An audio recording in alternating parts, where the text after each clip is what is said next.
Today's talk is called What's Real? And I've got a few quotes to start out with. First one is by David Letterman. America is the only country where a significant portion of the population believes that professional wrestling is real, but the moon landing was faked. And then Greg Tamblyn tells us, maybe it's not global warming. Maybe it's just planetary menopause. And lastly, we have Dr. Holmes. Within us is the unborn possibility of limitless experience. Ours is the privilege of giving birth to it. So we have the privilege of birthing unborn possibility of limitless experience. And instead, many of us, a good deal of the time, are simply reliving the past, limiting our experience because of it. So what's up with that?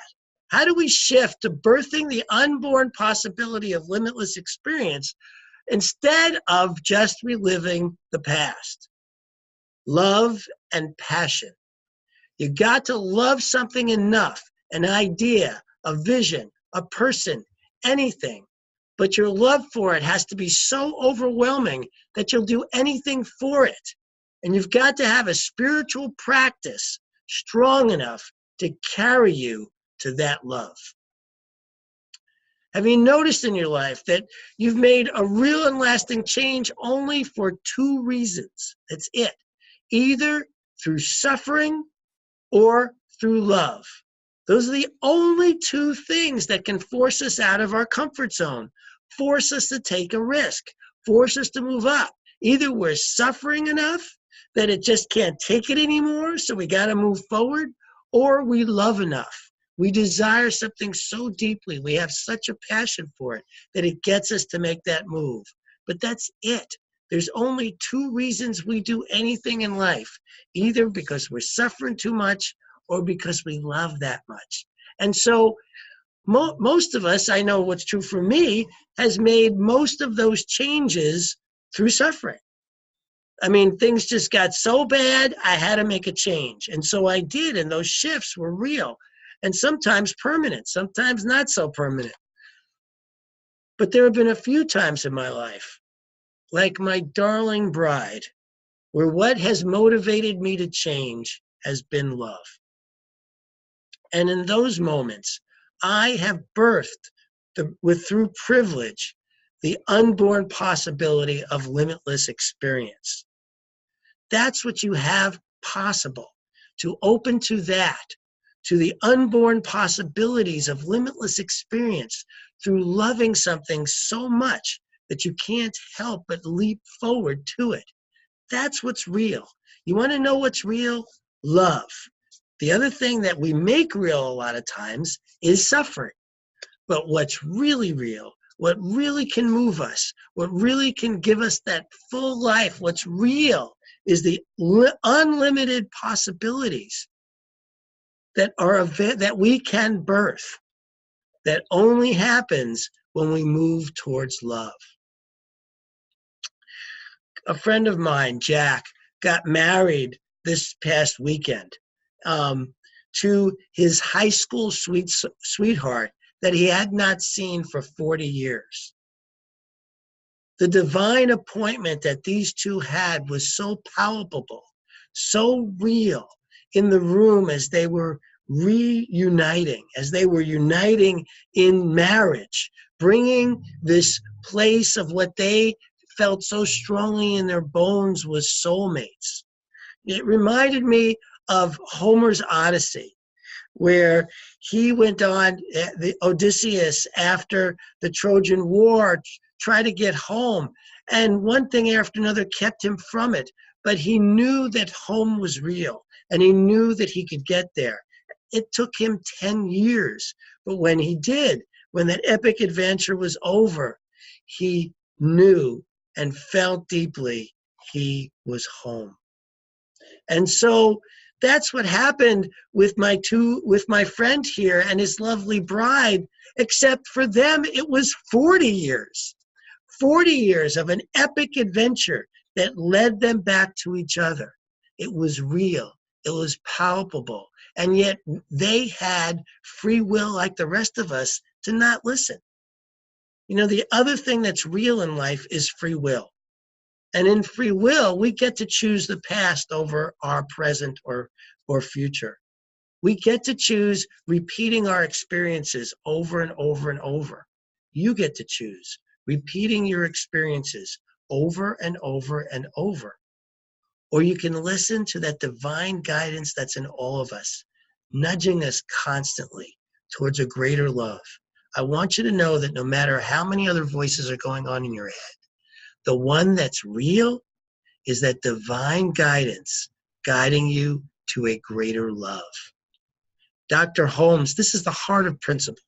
And Dr. Holmes tells us the possibility of demonstrating does not depend upon environment, condition, location, personality, or opportunity. It only depends upon love, or the lack of it, suffering or love. That last part I'm adding in. Both will cause demonstrations, our suffering and our trying to get away from our suffering will create for us. Both will manifest a current reality of circumstance. But suffering always reinvents the current reality from the past. Love is what gives us the opportunity to birth unborn possibilities of limitless experience. We have a choice. We always have a choice. Though I know from personal experience, it doesn't always feel that way. But whether it feels that way or not does not change the truth. And what is the truth? That we are powerful, creative, spiritual beings. We have the power to create a magnificent life. That is the truth. Everything is occurring in perfect and right time. That is the truth. Whether our ability to see it or not doesn't change. What we want to do is open our hearts and our minds. It is up to us to remember the truth. It is up to us to feel that truth, no matter how invisible it might be at any moment or how impatient we might feel. Our impatience is suffering. Our distrust is suffering. Our doubt, our feelings of not good enough, not worthy, confusion, these are suffering. And when we feel passionate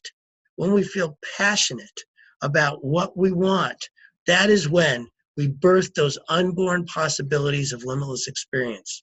Back to Dr. Holmes. The possibility of spiritual mind healing, changing environment, controlling conditions, etc., through the power of embodiment rests entirely upon the theory that we are surrounded by a universal mind which reacts to what we embody and always according to law. Spiritual humanity is perfect, but our individual use of the life and law enables us to cover a perfect idea with an apparently imperfect cloak. What does he mean? And what he's saying is that what we have is free will. We can reinvent the past and suffer as long as we want. It's our choice. If you are suffering, you are reinventing the past. You are cloaking the perfect with the seemingly imperfect. When we feel suffering, remember that you have a spiritual practice whose sole purpose is to pull you back towards love, to inspire the best in you, to birth the unborn possibility of limitless experience. This is what's real. When you suffer, remember that you are a powerful, creative, spiritual being whose life works magnificently, where everything is occurring in perfect and right time, and you have the power to uncloak the apparent imperfection, remove and recognize your privilege to birth unborn possibilities of limitless experience that you have never dreamed before, where the past ceases to exist and the present is a miracle. Thank you. I love you. You are the face of God. I hold you in my heart. You are a part of me. You are the face of God.